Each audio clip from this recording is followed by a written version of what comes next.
We have breaking news out of Israel this morning where Hamas has launched a surprise attack on Israel's borders overnight. Israel says it's at war.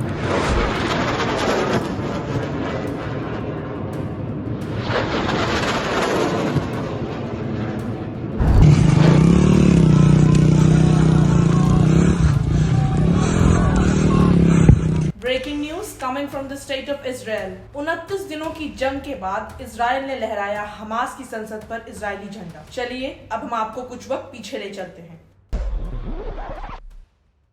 आज का हमारा विषय Israel Palestine conflict है। 1920 से लेकर 1940 के बीच बहुत से ज्यूस फिलिस्तीन आए, खास करके वर्ल्ड वॉर 2 के दौरान।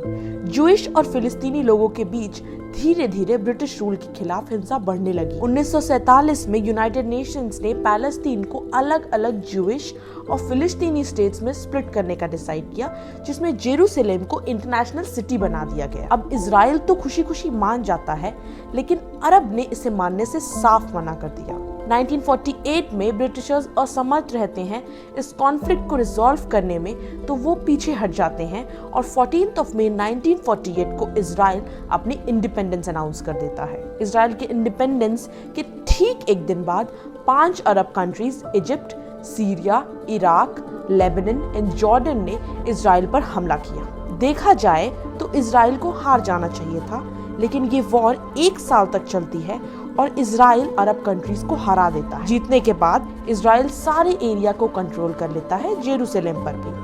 अब होता ये है कि फिलिस्तीन रिफ्यूजी बन गए और अरब के ये 5 देश वो भी इन्हें लेने से मना कर दिए।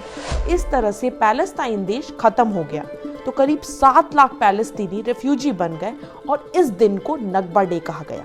1967 में अरब कंट्रीज फिर से इजराइल पर हमला करती हैं और इस बार इजराइल इन्हें फिर से हरा देती है। इजराइल ने इजिप्ट से गाजा स्ट्रिप, जॉर्डन से वेस्ट बैंक और सीरिया से उनका गोलन हाइट्स जीत लिया। पिछले 50 सालों में इजराइल ने वेस्ट बैंक और ईस्ट जेरूसलम में ज्यूज की सेटलमेंट की है और अब 7 लाख से ज्यादा ज्यूज वहां रहते हैं। इस सेटलमेंट को यूएन सिक्योरिटी काउंसिल ने इंटरनेशनल लॉ के तहत इलीगल बताया है, लेकिन इजराइल ऐसा नहीं मानता।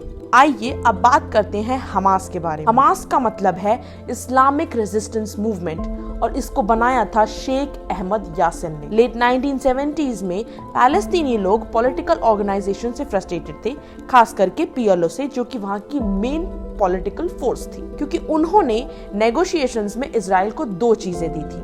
पहली चीज कि पीएलओ 2 स्टेट सॉल्यूशन को एक्सेप्ट करेगी। 2 स्टेट सॉल्यूशन मतलब यूनाइटेड नेशंस के द्वारा 1947 में किया हुआ पैलेस्टाइन और इजराइल डिवीजन प्लान, जिसको ग्रीन लाइन भी कहा जाता है। और दूसरा कि पीएलओ आर्म स्ट्रगल छोड़ देगा और नेगोशिएशन से सेटल करेगा। कई पैलेस्टाइनी एक्सट्रीमिस्ट सिटीजन्स इस नेगोशिएशंस को नहीं मानते थे और तब बनता है हमास। हमास ने इजराइल को रिकॉग्नाइज करने से ही मना कर दिया। हमास के मैनिफेस्टो में लिखा है कि पैलेस्टाइन प्रॉब्लम का सॉल्यूशन सिर्फ जिहाद ही हो सकता है।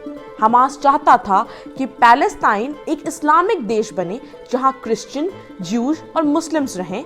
इसीलिए जब इजराइल और पैलेस्टाइन ओस्लो अकॉर्ड साइन कर रहे थे, तब हमास इसके खिलाफ बॉम्बिंग्स कर रहा था। 1997 में यूएन ने हमास को इंटरनेशनल टेररिस्ट ऑर्गेनाइजेशन घोषित किया। ऐसे ही हमास और इजराइल के कई आर्म्ड कॉन्फ्लिक्ट बहुत साल तक चलते रहे। मई 2007 में गाजा पर हमास ने पूरा कंट्रोल ले लिया और इसके रिप्लाई में इजराइल और इजिप्ट ने कहा कि वो सारे बॉर्डर्स ब्लॉक कर देंगे, लैंड, एयर या फिर सी। लेकिन सवाल ये उठता है कि इजिप्ट ने बॉर्डर क्यों ब्लॉक की? क्योंकि हमास का क्रिएशन मुस्लिम ब्रदरहुड से हुआ था और इजिप्ट मुस्लिम ब्रदरहुड के अगेंस्ट। अब बॉर्डर बंद होने की वजह से हमास के पास कोई रास्ता नहीं था, तो उसने टनल्स खोदी इजिप्शियन बॉर्डर के पास। इजिप्ट के मार्केट से वो सारा सामान स्मगल करके उसे गाजा में सेल करता था। स्मगल्ड माल पर हमास ने टैक्सेस भी लगाए और फिर इजराइल ने इजिप्ट को ये टनल्स बंद करने को कह दिया। तो अब बात करते हैं आखिर हमास के पास फंड्स और वेपन्स कहां से आ रहे हैं। हमास का बहुत बड़ा सपोर्टर ईरान है। हाल ही में इजराइल और सऊदी अरेबिया के बीच हुई पीस डील को ईरान तोड़ना चाहता है। जिस वजह से ईरान ने हमास की मदद करी इस रीसेंट अटैक को प्लान करने में। ईरान की मिलिट्री ने हमास को बॉम्ब बनाना सिखाया और तो और कई बार ईरान ने रॉकेट और हथियार बनाने का मटेरियल भी हमास को भेजा है सी के द्वारा, जहां वो इजराइल से बचकर पैलेस्तीनी फिशरमैन को ये मटेरियल दे देते थे। हर साल ईरान करीब 100 मिलियन हमास और दूसरे टेररिस्ट ग्रुप्स को देता है। तो चलिए अब बात करते हैं करंट इश्यूज की। तो 6 अक्टूबर 2023 को सुपरनोवा सुकौत गैदरिंग म्यूजिक फेस्टिवल होना था। इसे गाजा से 5 किलोमीटर की दूरी पर होना था। करीब 5000 लोग इस फेस्टिवल में आए थे। रात भर फेस्टिवल चलता है और चलते चलते सुबह हो गई। करीब 6 बजे के आसपास ठीक इसी वक्त हमास गाजा स्ट्रिप से कई ग्रुप्स में निकलता है। एक ग्रुप इसका बाय लैंड निकलता है, वहीं दूसरा ग्रुप पानी के रास्ते आता है और तीसरा ग्रुप हवा में मोटराइज पैराग्लाइडर से पहुंचता है। और एट द सेम टाइम एक ग्रुप गाजा स्ट्रिप में मिसाइल छोड़ने के लिए रेडी था। तो 5000 से ज्यादा मिसाइल हमास ने इजराइल पर छोड़ी, क्योंकि इनको पता था कि इजराइल का आयरन डोम मिसाइल को रोक लेता है। इसीलिए इन लोगों ने एक साथ 5000 मिसाइल फायर किए। हमास ने सिटीजन्स को ब्रूटली मारा, चाहे वो बच्चे हो या बूढ़े। फेस्टिवल में हमास ने ब्लाइंड फायर करना शुरू किया। जो सामने देख रहा था उसे मार दे रहे थे। इसमें 260 लोगों की जान गई।